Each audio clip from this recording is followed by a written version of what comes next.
It's Tuesday, July the 6th. Yes, it is. Thanks for joining us this afternoon. I'm Maddie Gardner here with Eric Chilton. Lauren Coleman is back as well. And we are all live on Facebook, so make sure you head on over to our page and join the conversation. Yeah, make sure you join us. In the meantime, let's get started with some of your news of the day. We start with breaking updated news this afternoon.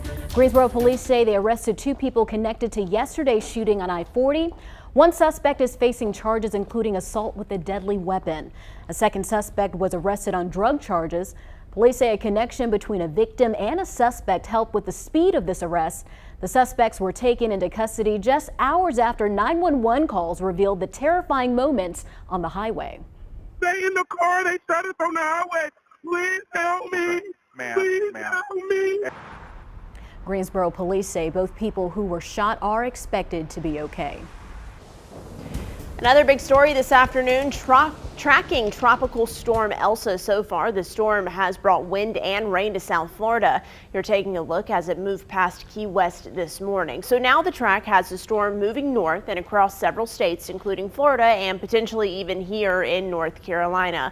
Let's get straight to Eric Chilton, who is tracking the latest on this storm's progress. Yeah, we'll take a look at coordinates and what's happening now. You can see a pretty good radar presentation here. Some of those outer bands moving into the Bay Area of Tampa Bay and St. Pete. This is the latest advisory from the Hurricane Center with the winds at about 70 miles per hour. Still a tropical storm, almost Category 1 if it goes up to 74. Moving to the north at 9 miles per hour. It's about 95 miles to the northwest of Key West right now. You look at the track and watch this. Category 1 possibly moving ashore on the Florida Gulf Coast. That would be north of the Tampa Bay area proper, and then downgrading to an area of low pressure. There's a chance it could go back to tropical storm strength as it gets back out over the warmer waters there, the Gulf Stream. We'll watch for that. But you can see for us, this is a Thursday morning to Thursday evening situation. And even though it's forecasted now, and of course that's the margin of error, this far back to the west, this far to the east. So we'll watch that just to see if anything were to change. But for now, it looks like more of a rain event for us than anything else. And maybe upwards of about half an inch to 2 inches as a range across the Triad. Of course, the farther west you go, the less likely you are to see a lot of rain. We're going to talk about our forecast. You know, this is still a question mark, but we'll let you know what the rest of the week holds coming up. And as we keep an eye on Elsa's track, Governor Roy Cooper says the state is ready. The Emergency Operations Center in Raleigh is now active. Before Elsa arrives, you can prepare. Have a way to get weather updates like the free News 2 weather app, prepare an emergency plan, and have a supply kit with food, water, charging cords, and other essentials. And make sure your insurance is up to date in case of any damage to your home or your car. And flooded streets and strong winds, it's a reality for folks in southern Florida right now as Elsa moves by. Bo Zimmer is in Florida with a look at conditions and where it's heading next. Intense rain and strong winds battered Key West Tuesday as Tropical Storm Elsa makes its way up the Gulf Coast. But the rough waters weren't enough to deter a few fishermen in the area. In addition to the wind and rain, there's concern about flooding and storm surge. You will see flash flooding conditions in many parts of Florida as this thing moves through. Governor Ron DeSantis told Floridians along the coast to get ready. Be prepared to be without power for a few days and having enough food and water for each person and their family, including for your pets. In Tampa, people filled sandbags ahead of the storm, while in Sarasota County, some couldn't resist the waves. What's the goal today? Get some good surf. Here in Sarasota County, people are closely watching the tide. When it comes in, it could bring with it a storm surge of up to 3 to 5 feet. The stormy conditions are also impacting the search and rescue efforts at the condo collapse in Surfside. The wind is hampering the large cranes moving very heavy debris. At one point, lightning temporarily forced the search to stop. Officials say they have personnel from the Weather Service embedded with the rescue teams to stay on top of any changes that could impact the work. Bo Zimmer, CBS News, Sarasota County, Florida. Again, be weather aware this week. You can check WFMYnews2.com and the free News 2 app for updates as we keep a close eye on Elsa. Let's turn now to the headlines in your 4 to 5 roundup. An update on a deadly shooting involving the child of an Elon police officer. The Guilford County Sheriff's Office announced today that the officer is facing a misdemeanor charge of failure to secure a firearm. The shooting happened at a house in Whitsett last month. The officer was not home at the time of the shooting. First responders took the child to the hospital where they later died. Today marks 6 months since the deadly riots at the U.S. Capitol on January 6. Federal agencies have since arrested more than 500 people for their alleged roles in the attack, including several with Triad ties. In the aftermath, Capitol Police announced several steps to ensure safety at the Capitol complex. Last week, the House approved a bill to create a select committee to investigate the attack after Senate Republicans blocked a measure to form an independent commission. Well, tomorrow morning, state leaders will pick the winners of the next vaccine lottery. You're taking a look at video from the first drawing that happened 2 weeks ago. A person will be drawn for the $1 million prize, and a child will be picked for scholarship money. It's going to take a few days for the state to verify that the winners are eligible and announce who they are. Anyone who got at least one dose of the vaccine by Sunday at midnight is entered to win. We can expect to know early next week who won the second drawing. And today marks a big and tasty day in North Carolina history. On this day back in 1977, the first ever Bojangles opened in Charlotte. Since then, it's become a staple in our state, quickly expanding with several franchises just 1 year after it opened. One of its most notable moments came in 1989. The restaurants remained open when Hurricane Hugo struck the Carolinas and most other fast food restaurants closed. Looks like we need Supremes for dinner. That's right. I loved Bojangles, and I remember when I didn't know it was the 70s when they started. I thought it was the 80s because by that time is how long it took it to get up here. But loved their food. Always thought, and did not realize for years that they were based in North Carolina. I thought they were like Louisiana or something. Yeah, same here. I love their breakfast. Those do too. potato rounds. Yes. Those are my favorite. Bow rounds? What are those Bow called? rounds. That's Bow right. rounds. I just remember it was a big deal in Mount Airy because we had like the national champion biscuit maker for Bojangles in What? our Really? location off of Andy Griffith Parkway, like Very cool. 52. Yeah, so I remember, what was he called? I don't remember. It was like a special There's title. a name, yes. Yeah. I know what you're saying. I remember we covered that. The funny thing was when I lived in Florida, and we didn't have them at that point in Florida, I think they do now, when I came home to visit my parents, I would get 2 gallons of the iced tea to bring back. Yeah. Because you couldn't get it down there. A lot of people I know who have moved out of state, whenever they're back home, they post on Instagram that they're eating at Bojangles. As they should. The line is always so long, though. Always long. All right, now I'm getting Worth kind it. of hungry. I know. No, me too. In other news, let's get to a few more of our stories making headlines in our state today. A Pulitzer Prize-winning journalist at the center of a 10-year controversy has turned down a job at UNC Chapel Hill's journalism school. Back in April, the school announced Nicole Hannah-Jones would serve as the Race and Investigative Journalism Chair on a 5-year contract. She was the first black journalist to be offered the job and the only person not to be offered tenure. In an interview on CBS this morning, she spoke publicly about the controversy for the first time. I went through the tenure process and I received the unanimous approval of the faculty to be granted tenure. And so to be denied it and to only have that vote occur on the last possible day, at the last possible moment, after threat of legal action, after weeks of protest, after it became a national scandal, it's just not something that I want anymore. Her decision not to take the job comes a few days since the Board of Trustees finally did vote to give her tenure. That vote came after weeks of protests on campus and in the national spotlight. I told members of the Carolina Black Caucus, and I told the group of student protesters. I went down to North Carolina this past weekend so that I could tell them in person how grateful I was for their support, how appalled I was at the way that the students were treated at the Board of Trustees meeting, and that I wasn't coming because I didn't want them to feel betrayed. Hannah-Jones says she has never heard from school leaders why a tenure vote that was supposed to happen last year did not happen until this month. She will take a role at Howard University this fall instead. And the UNC Journalism School, who supported Hannah-Jones' hiring, released a statement today, and it reads in part, "While disappointed, we are not surprised. We support Ms. Hannah-Jones' choice.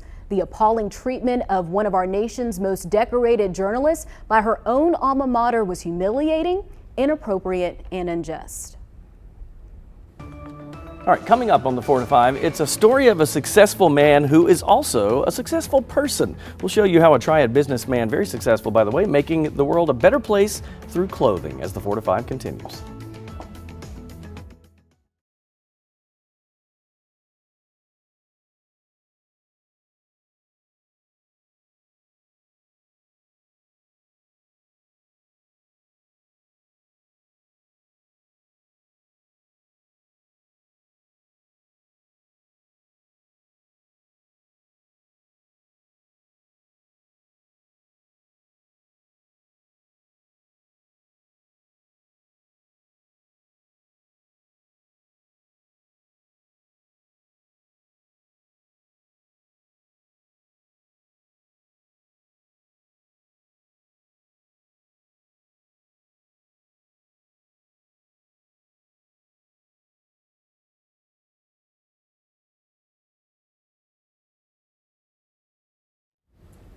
get out my spoons and start. Yellow. Hello, Puppet. Well, this is Kevin Lipford, ladies and gentlemen. You're live on Facebook. Once again, is that right? Flashing the pearlies. IT guy extraordinaire. He's helping Maddie with her iPad if you must know what's going on. Something. She said it's always something. And it's my fault. It's never Kevin's fault. My computer, my iPad. Wait, our producer just said, Kevin, you can stand there for 1 more minute and then you have to leave. Oh. I'll stand here for 1 minute and a half. 1.5. You can just stand there during the story. We'll see. I'll be able to sit. I can stand here. Oh. Brad just said out. I can't say what I want to say, Brad. Is that right? Okay. Thank you. Thank you. He fixed it, everyone. He fixed it. Fabulous. Don't you worry. Can I come in this truck?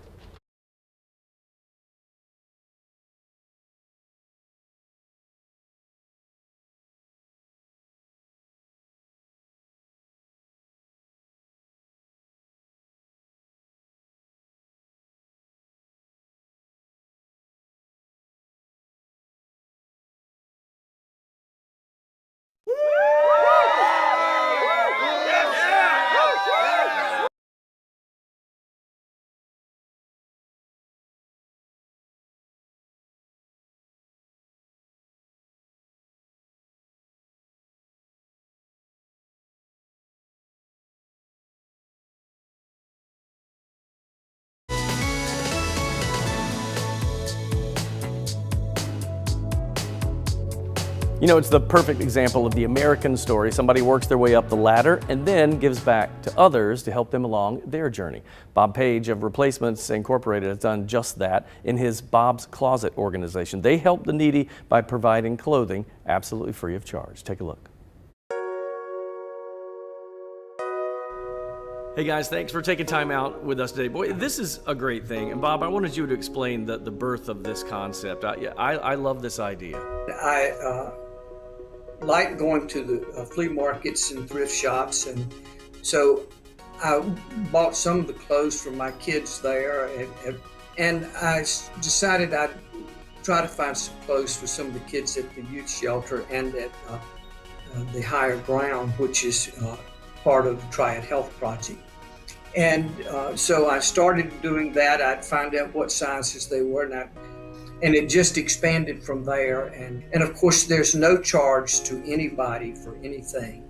Bob, describe that feeling now that it's grown to such a big size when you see these kids come in that may not have something otherwise. What does that feel like? It's really a wonderful feeling, and it sort of reminds me back during my childhood. My family was poor. We lived the 6 of us in a 3-room house with no indoor bathroom, but my dad always liked to help others, and I think that's where I really got that sense of wanting to help others too, and I never lose sight of that. Ashley, talk about this this process and what this looks like. I mean, is all that stuff behind you actually clothes for the closet? Indeed. We've got clothes for men, women, and children. And what we do is we set up appointment times for people to come out and shop and pick the clothes that they enjoy and like. We have a dressing room where they can try things on. We have toys for the kids. And so if somebody wants an appointment, they can just reach out to us, and we are here Monday through Friday in Guilford County, Alamance County, Forsyth. Yes, so anywhere that people can come from, we are welcoming them. Well, you guys are doing incredible work. You know, to those that are given much, much is expected, and I think this is a great example. Thanks, guys. Very cool people there. And by the way, last year alone, they said they gave away more than 14,000 items of clothes. Very cool. All right, with this in mind, I asked you on Facebook, how do you give back to your community? We'll start with Susie. Susie Keen-Whitty says, I make jewelry and bookmarks for children and parents and donate them to the Children's Cancer Hospital. Best feeling ever. Leslie says, volunteering at shelters during the holidays. Always a good idea. Vicki says, I make baked goods for my church's bake sale to raise money. All good ideas. And you know, Bob Page is super successful. Replacements is gigantic, not just here and in our state, but really all over the place. They ship all over the world. And he just said he always felt like that was his thing, that he came from a large family, not a lot of money, and he said, if I ever get a chance, I'm gonna give back, and that's what he's doing.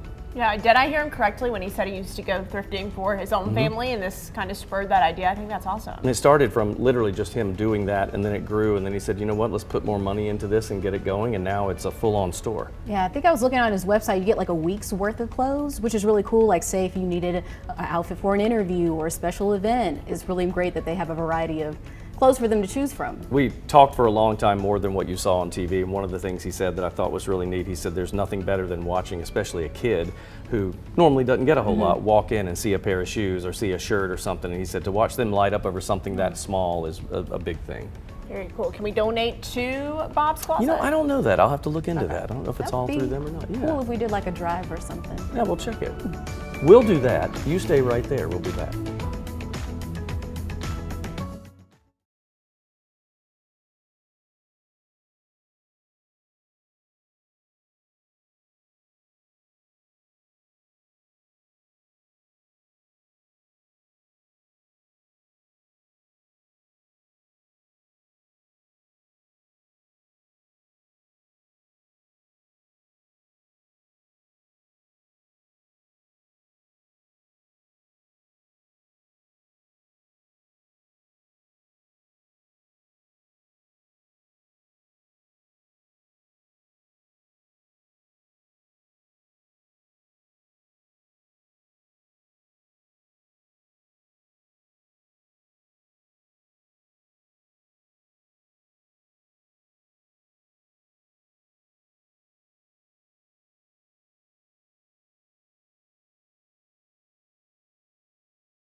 Lives here.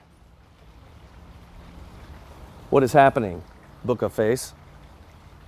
We're out here in the weather garden where it's about 7,000 degrees. Just think you ought to know that.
How often are we bogged down by our thoughts that derail us of our day and take us off track of where we want to go in life? Coach Lamont explains how harnessing the power of our thoughts can make us more productive. I once met a man that seemed he was always on the go. Now, I rarely ever saw him slow down long enough to regroup and get his mind together before his next endeavor. He constantly jumped from one project to the next. Intrigued at his momentum, I asked him, "What are your secrets?" His response taught me a lesson. He said, "I have trained my mind to capture every thought that would derail me from success. My heart and my mind have an agreement that they immediately dismiss any distractions that don't line up with the vision and purpose of my life. I have taken complete ownership over my mind. My mind doesn't own me." The lesson I learned: a wandering mind leads to a wandering life. Know what you want to accomplish and train your heart and mind to keep you in the steady flow to get there. This is Coach Lamont reminding you to have your best YOUDAY. I'll see you tomorrow. All right, let's talk weather. The forecast, we've mentioned Elsa, of course, that can affect our forecast probably throughout the day on Thursday morning to even Thursday night late. That's when we'll be watching for showers. And for us, it's really more along the lines of showers. There is a slight flooding risk maybe for the eastern half of the viewing area, but not a huge risk right now. We're going to keep an eye on that. We could get upwards of 2 inches of rain as a worst case scenario and isolated pockets of more, but it all depends on that track, right? And that is not completely certain just yet. So we're looking at temperatures now, upper 80s for a lot of folks to low 90s, just depending on where you are. Most of that just right across central North Carolina. Overnight lows tonight going down to 69 degrees. We'll see fairly clear skies. You'll see some cloud cover here and there, but mostly clear. And then tomorrow, partly sunny, so more clouds than not overall, but still that high around 90 degrees, which is about where we have been, and that's fairly normal for us this time of the year. Pretty clear here, so let's go ahead and go out with our radar to a wider shot here, and we're going to talk about what's going to happen with Elsa as she works her way to the north. Obviously,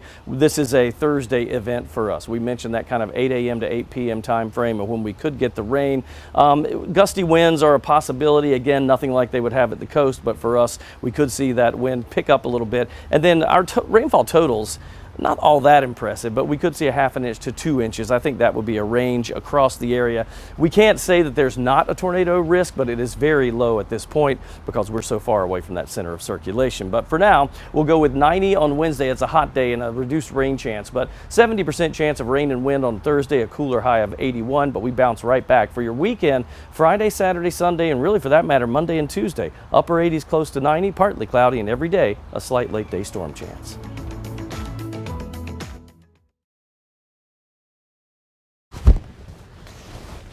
Mic check, Jalen. Mic check, Jalen.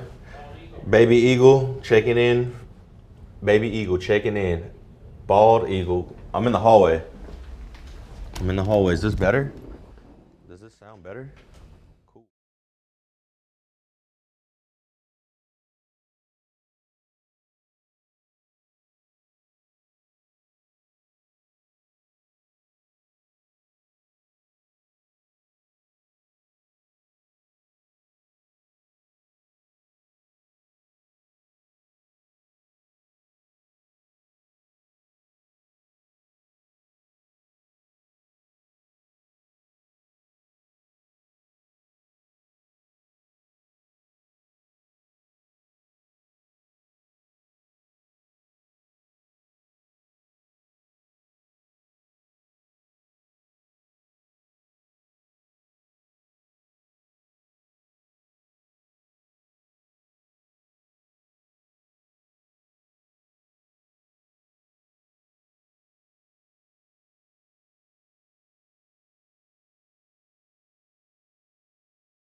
All right, so we talk about this all the time. How do you feel about a 4-day work week? My head is in front of the 4.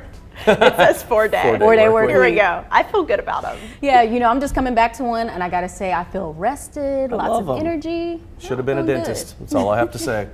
New study in Iceland says that the 4-day work week is actually working So there. researchers are saying that the trials there were overwhelmingly successful. They included 2,500 workers who were part of the reduced work week program.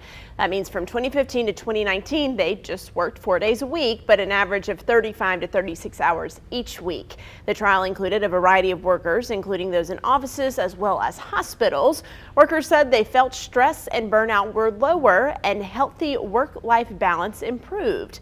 The studies found there were no drops in productivity or service quality. Jalen and I talk about this almost every single week. Every week. And we did the research on it. Why do we work 5 days? Well, we used to work 7 days, and then they decided that for productivity and during the Great Depression to give people the Sabbath off, they changed that back to 5. Yeah, I think we need to take a new poll and figure out 3 day a more balance, 3 days, 4 days, 4 days on, 3 days off. That'll work better. We start there and then maybe we can get to 3 days on, 4 days off, right? Maybe. I would do 10-hour days, 4 days a week. Yes. I would do that Open to too. that. Yeah. I feel like with the 2 days on the weekend, we really just get Saturday, and then we're That's preparing. exactly We're mentally right. preparing for Monday on Sunday the whole day.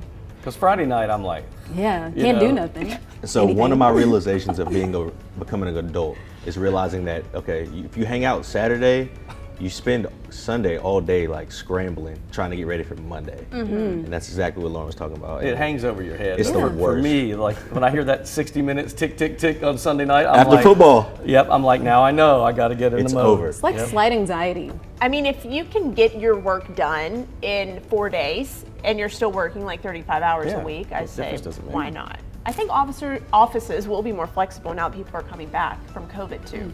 We'll see. Let's see. Fingers crossed. If it's up to us, you know what we vote for. Share your thoughts on Facebook. We'll see you there.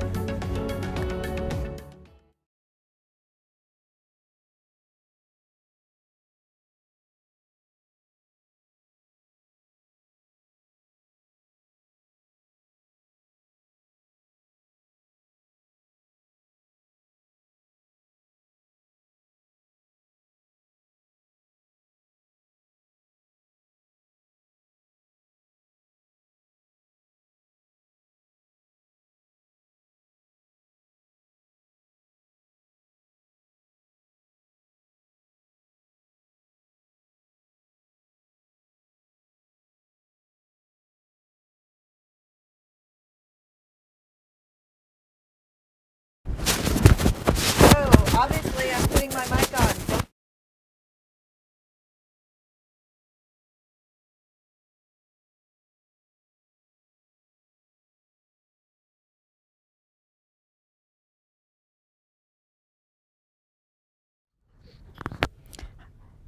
You can. When I'm slow on the draw and I need something to chaw, I hanker for a hunk of cheese.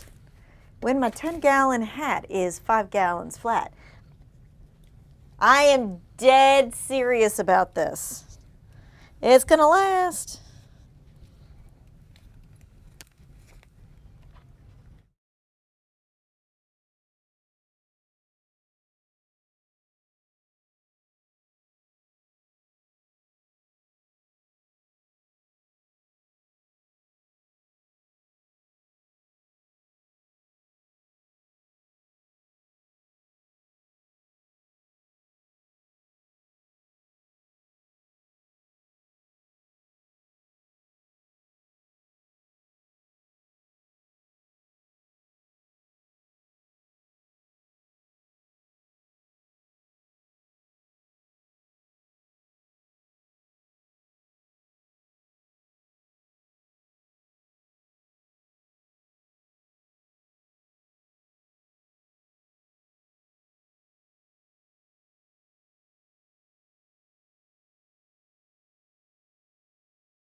Welcome back to your 4 to 5. Eric, Maddie, and Lauren with you today. 30 more minutes ahead.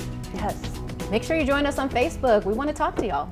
And a lot of people are asking questions about what is now Tropical Storm Elsa, so we'll try to take a look at those and see what we can get to during the break. In the meantime, we have an update for you about COVID-19 in our region. Yvonne Held did an update today.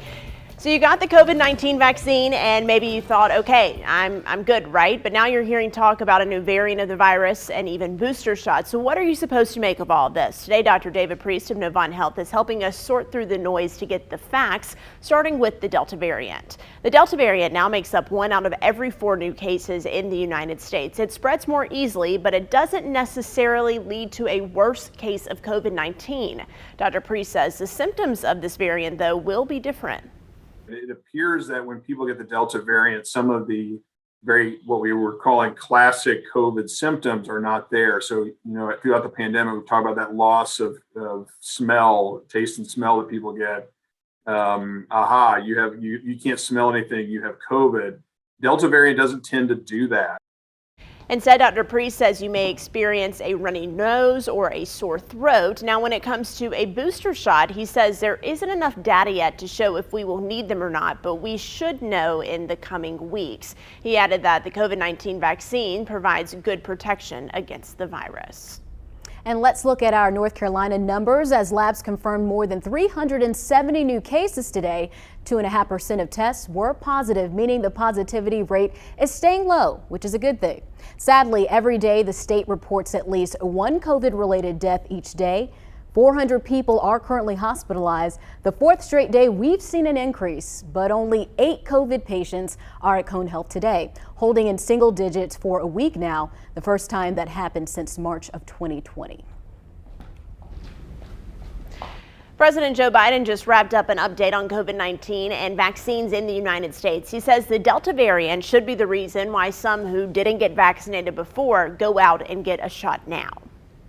It seems to me this should cause everybody to think twice, and it should cause reconsideration, especially young people who may have thought that they didn't have to be vaccinated, didn't have to worry about it, and didn't have to do anything about it up to now. President Biden says with the current vaccination rates, by the end of the week, 168 million Americans will be fully vaccinated. Let's get to your 4 to 5 roundup. Winston-Salem police say a 16-year-old girl is expected to be okay after an early morning shooting. Officers responded to Rich Avenue shortly before 2 a.m. They found a teenage girl who'd been shot on the right side. She was taken to a nearby hospital, but again, she is expected to be okay. Investigators have not released any information on a possible suspect or motive at this time. And the Wilkes County Sheriff's Office says the state is now investigating a deadly shooting involving one of their deputies. The shooting happened last Friday when deputies were serving a warrant connected to a homicide investigation. Deputies say they spotted the suspect, Thomas Charlie Billings, and say he was holding a rifle pointed at law enforcement. Deputies say they ordered him to put the gun down, but deputies eventually fired, hitting and killing him. And search crews kept working today at the Surfside condo collapse site, working quickly despite the weather threats. Tropical Storm Elsa is moving just south of the state, bringing in some wind and rain to the area. Officials say they will keep working through the weather, only stopping if lightning is spotted in that area. Crews also bringing down the rest of the building. They've been able to expand the search for those still missing. All right, we talked about Elsa, so we'll show you the latest on that. Let's give you the short-term forecast in our backyards and what we can expect. We're in the upper 80s, low 90s right now, from Walnut Cove to Reedsville at 91, Winston-Salem 90, High Point and Lexington also in the low 90s, 88 in Greensboro, Asheboro 87, Mount Airy also at 87. 69 for the low tonight, mostly clear. You'll see just a couple of clouds. Tomorrow, partly sunny, so a few more clouds than maybe what we had today. We'll get up to 90 degrees. It'll be fairly hot. Here's what Elsa looks like now with the system moving north at about 9 miles per hour and technically 95 miles to the northwest of Key West, Florida, winds at 70 miles per hour. When you look at the forward track of this, it will move ashore along the Florida Gulf Coast. That should happen Wednesday morning, possibly as a Category 1 there, and then it gets closer to our neck of the woods here by Thursday. So our time frame will be Thursday morning from 8 a.m. till about Thursday evening at 8 p.m.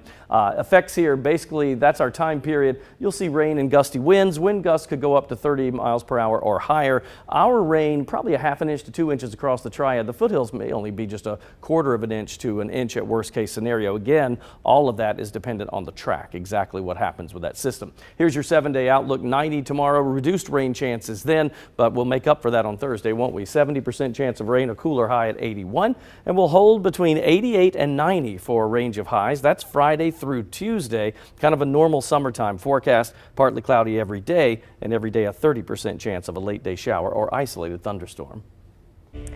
That sound means it's time to verify. Gone are the days when you use your social security number as your student ID. In this technological world, protecting your identity is so important because it's so easy to lose. That's why identity protection services are appealing. They pledge to monitor your accounts for you and try to recover stolen funds.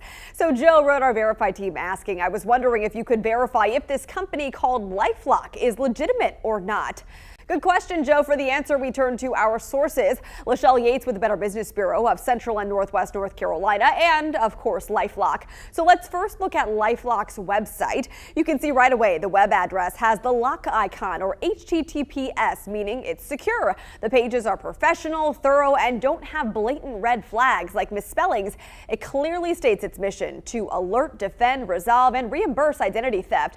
And it has 4.5 out of 5 stars for member reviews. This all looks on the up and up so far. However, if you look up the company on the Better Business Bureau, you'll see some mixed messages. The company headquarters is BBB accredited and has the top score, but it has hundreds of complaints and averages 1 to 2 out of 5 stars.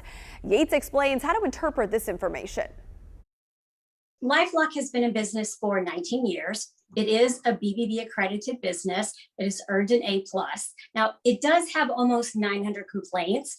But for a business that size, that's not really unreasonable. And it has answered all of its complaints. So considering all of those factors leads me to say that LifeLock is a legitimate business.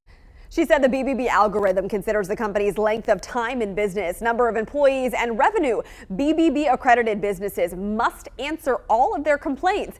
And she notes the people who write into the BBB are more likely to share a complaint than a compliment. The majority of LifeLock critics say they have problems with the service. And Yates suspects that's because there are misconceptions about what identity protection services do. These kinds of services cannot protect you from having your identity stolen. Really, what identity theft protection services are good for is kind of cleaning up the aftermath of having your identity stolen. It takes a lot of time and effort if you do end up becoming an identity theft victim. You've got accounts that you have to close. There may be police reports that you have to file. I mean, it can be costly as well. And so that's when these kinds of services really step in and can help you out. In conclusion, we verified, yes, LifeLock is a legitimate identity protection services business, and it's important to vet any company before giving it your information.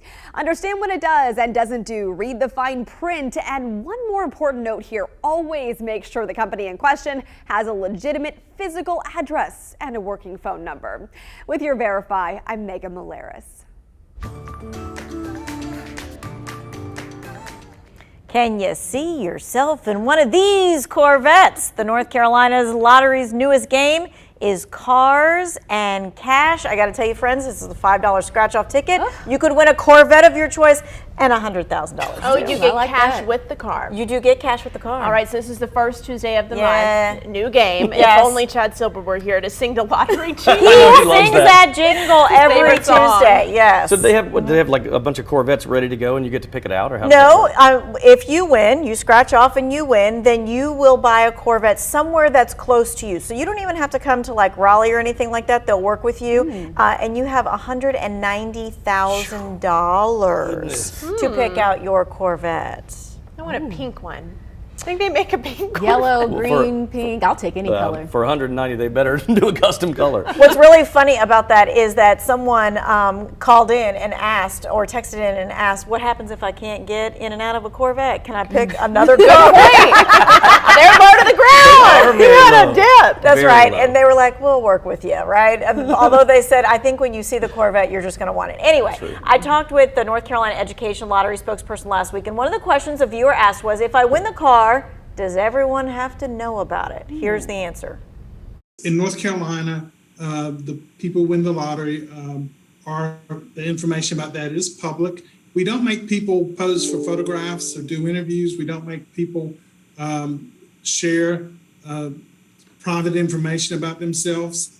But the law does require that everyone is public. You get your name, the city or town where you're from, the game you played, how much you won, and the date you did your claim.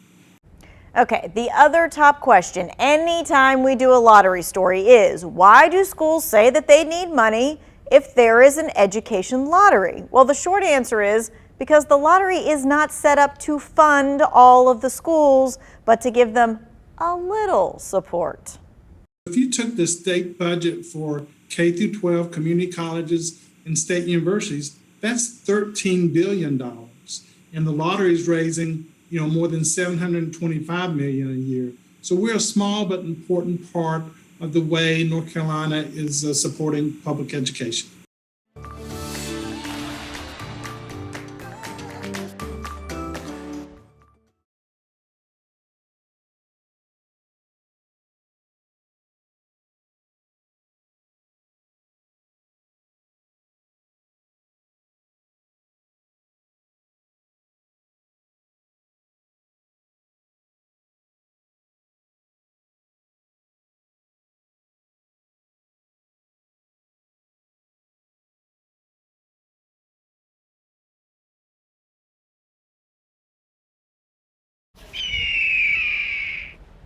Bald Eagle, baby eaglet checking in.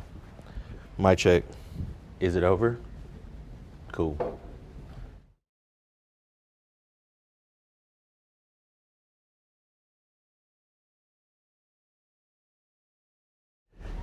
Captain Cranky.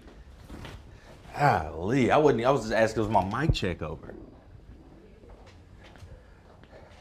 Facebook, our producer Courtney, I'm not a fan. She's sassy, giving me so much lip. I just asked a simple, I was about to say, don't cut my mic off. I know.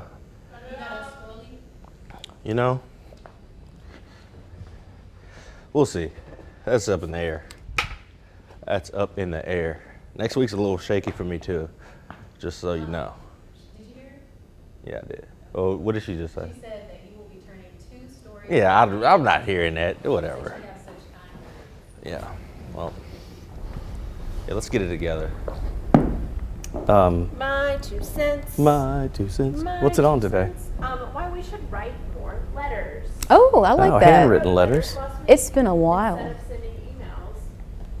And it took me forever because I haven't done it in so long. But I'm glad I did it. People love it. They still love it. Well, and I saw a statistic in this 2 cents that people are way more likely to open a handwritten letter than they are to open an email. Yeah. So you just see it. And makes you feel special that someone took the time to write it. Plus, it's fun to open mail. You're like, oh, I got something. Yeah. Yeah. My kids love doing Especially when you see it's not a bill Yeah, or like a political ad. Right. It's been a while since I've written a letter. Yeah, bills have really ruined the mail for me lately.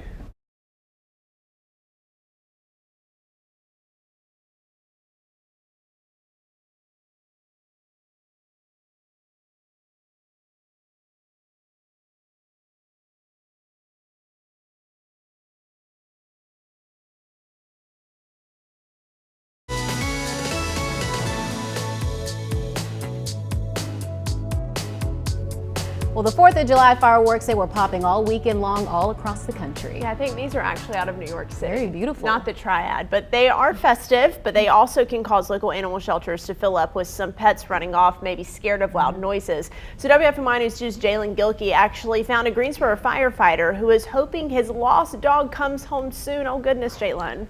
Yeah, this is a story you hate to hear. Michael Haygood and his Rottweiler Dakota have been inseparable for the last year. Mike is a fireman here at Greensboro, and while he was working this 4th of July holiday, his sweet Dakota got startled by the fireworks and is now missing. Family members of mine, they watch her while I'm at the fire station. And so Sunday night, July 4th, they took her out for a walk. And the story I got from them is when the fireworks was going off, she kind of, was afraid and pretty much got away from them. Dakota was last seen in the area of Young's Mill and McConnell Road near the Creekside neighborhood. She's 1 year old and weighs about 100 pounds. And as you can see, She has a black back with a brown belly. She's a friendly dog, but I know she was very, protective of me, so I wouldn't expect her to have any type of aggression. As far as towards people, she's never met a stranger. Unfortunately, missing pets are very common this time of year. I spoke with the Guilford County Animal Shelter about what are the things you need to know if you find yourself in this kind of situation. First thing you need to know, people are welcome to come in and look for their lost animals at the Guilford County Animal Shelter, or you could go to their website and look through the lost and found pets section. If you have, or if you found a pet, or if your pet is missing, you can go to their website and file a missing pet report. And I was also told the most important thing is that microchip. That is the best and most efficient way to track your pet. And Mike says he got Dakota shortly after he beat cancer a little bit more than a year ago. So if you have any information for him, or if you have Dakota, I'll attach his email address in my web story on WFMY.com. I hope he comes back soon. Same. And he's located. This does lead right into a conversation that is buzzing on WFMY News 2's Facebook page, because a lot of people have been hearing fireworks over the weekend, and many times those fireworks are illegal. Yep, and any firework that's shot up into the air is illegal unless it's done in a professional fireworks show. So law enforcement says it's not a free pass just because it's the 4th of July. But when they do get a complaint about calls of illegal fireworks, most of the time they are looking to educate. The Forsyth County Sheriff's Office says its deputies will explain to anyone setting illegal fireworks off. It can be a Class 2 misdemeanor, but usually, they just try and get people to voluntarily comply and stop setting them off. This year, Forsyth County said they received around 35 complaint calls. Wow. So we ask on the News 2 Facebook page, should fireworks be illegal or should the law be enforced? And this is what people are saying about it. Benny said, all I have to say is I enjoyed the show in my neighborhood. Scott says, as long as it's not actually creating a public danger or nuisance, the government should leave it be. Melanie points out, I should say, that South Carolina fireworks, they sold and they made some major money this year. Jesse says, change the law, the people have spoken. I don't mind hearing and seeing them around the 4th of July. I do know that some of my friends gathered over the 4th of July and they have video of someone setting off fireworks in a neighborhood, and it went off on the ground and it exploded toward the porch they were sitting on, and that is a huge fear. Y'all know I don't even pick up a sparkler. That's I like right. them You from don't a like it, do you? distance. We do the little mini things that we do in our driveway, and they just throw sparks out, but the kids love that. Little sparklers, little pop rocks. I know I was at my sister's house this weekend. She does have a dog, and she was scared. There were some people popping them off in the neighborhood, and she just was looking all sad and stuff. And I know fireworks, they were a huge staple coming from St. Louis. My dad, my family, we were all about the 4th of July, and it's a big family gathering. But I have learned and I've seen, some things where haven't gone quite as planned. So I think it's all about safety, and as long as you're not an inconvenience to your neighbors, then we should be able to have our We used to have to put our dog in the crate because Arthur couldn't stand it when the fireworks would go off, so we had to do that. I will say the city of Greensboro this year did like a laser show, and they said one of the reasons they did that, among many reasons, was because pets run off. It's true. Yeah. All right, we'll be right back in just a minute. More ahead.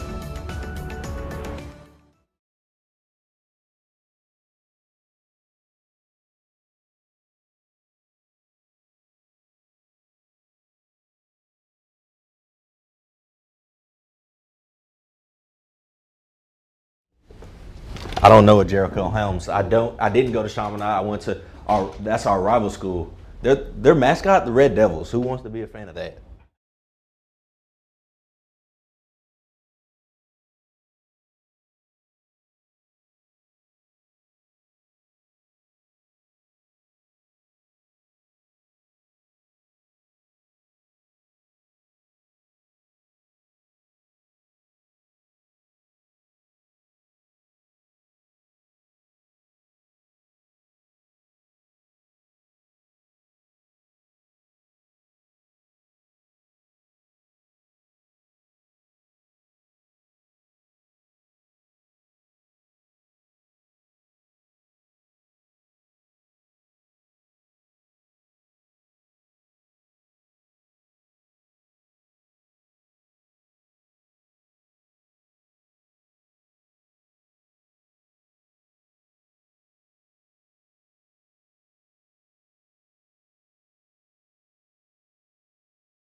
Welcome back. You know, we know how valuable our first responders were throughout the pandemic, but there's another group of essential workers. They're getting some love these days as well from a Triad Art Museum. I spoke with the Deputy Director of the Rinalda House, Phil Archer, to see how they're honoring our teachers.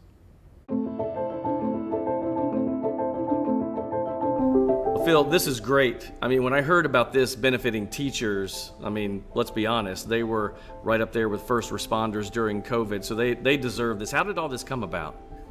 Well, just recognizing how innovative and empathetic teachers have been, persevering. I mean, they've really been stabilizers in the community, sort of rudders through these rough waters. And Rinalda was founded by an educator, Catherine Reynolds, said she was going to become an art teacher. Her fate took a turn when she married R.J. Reynolds, so she never actually taught. But she was a founder of schools and committed to education, and the museum is committed to education as well. So this is really just a small token of our gratitude for teachers. We have an exhibition open this summer, so there's a lot to see at Rinalda. And talk about the exhibits at Rinalda this summer. Is there any education tie-in with all of this? Yeah, this summer, actually in just 2 weeks, we'll be opening an exhibition called Voyage of Life, which is a survey of American art, both historic and contemporary, that really shows the life stages that we all have in common. So it's an exhibition in which everybody can see herself or himself reflected, because we all go through birth and childhood and assert ourselves as teenagers and find an identity through work, relationships, community, if we're lucky, old age. So it's using art and community stories to show these life chapters that everybody goes through. And it's really a very encompassing exhibition that will include works by American Indian artists, as well as contemporary artists, and then the big names that you would expect to see at Rinalda, like Grant Wood and Lee Krasner, Andy Warhol. Bringing us all back together. That's a great thing. Thank you, Phil, for your time today. This is a wonderful thing you guys are doing. So one of the things that's interesting to me is, so first of all, great for the teachers, right? They get in free through August 31st.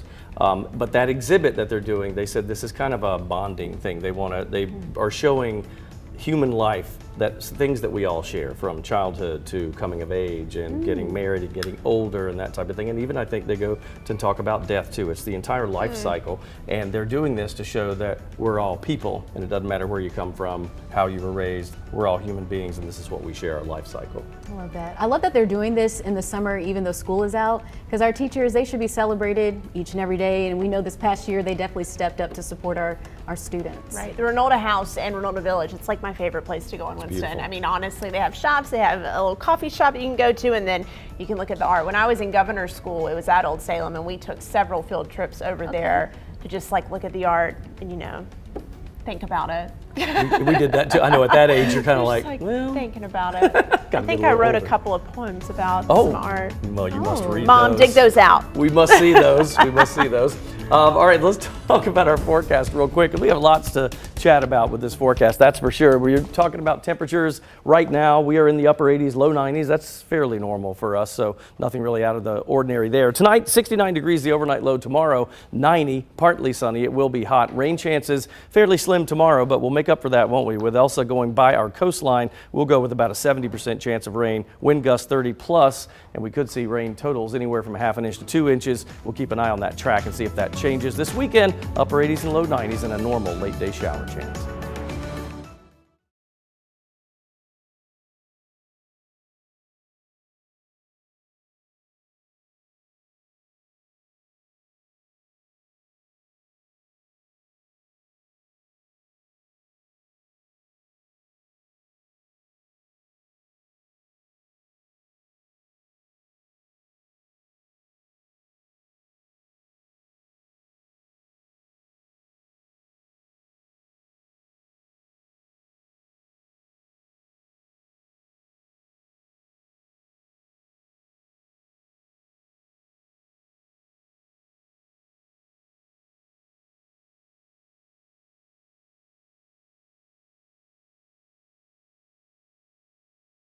Hill's father was not home when the shooting happened. Elon police say the officer is on a Check. Hello, I am Elsa. Hi there, 1, 2, 3, 1, 2, 3, 4, 5, 1, 2, 3, 4, 5.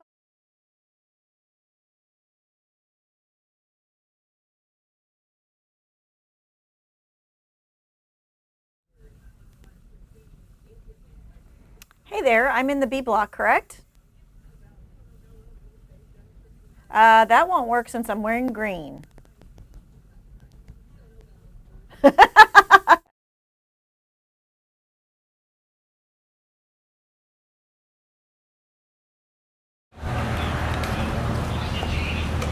A lot of people are showing up. He just over there.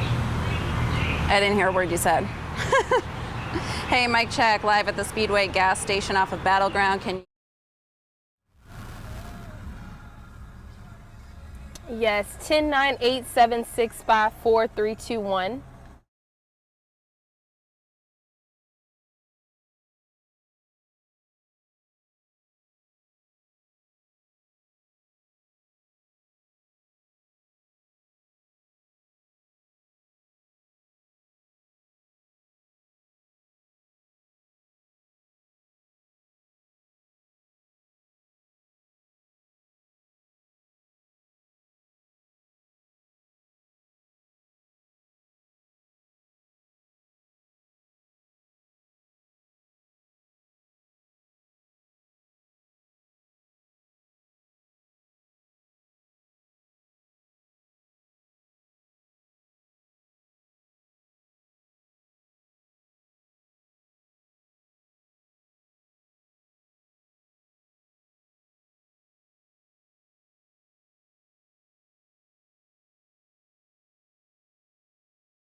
It's time for my 2 cents. When's the last time you wrote a letter or sent something other than a bill in the mail?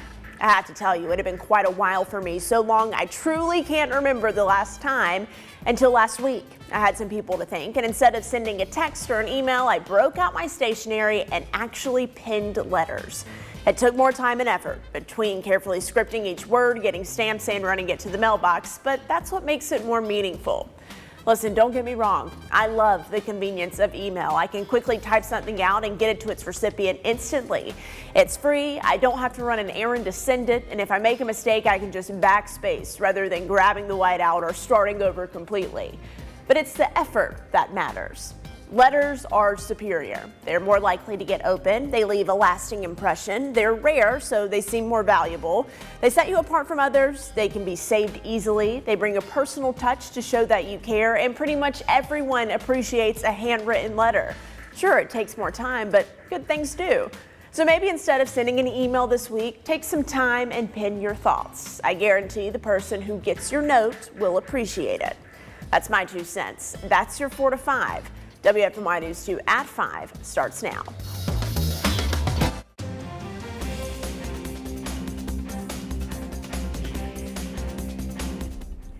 Right now at 5 o'clock, we are getting our first look at the 72-year-old woman shot and killed on the job in Greensboro. Patricia Grant died while working at a gas station on Battleground Avenue last week.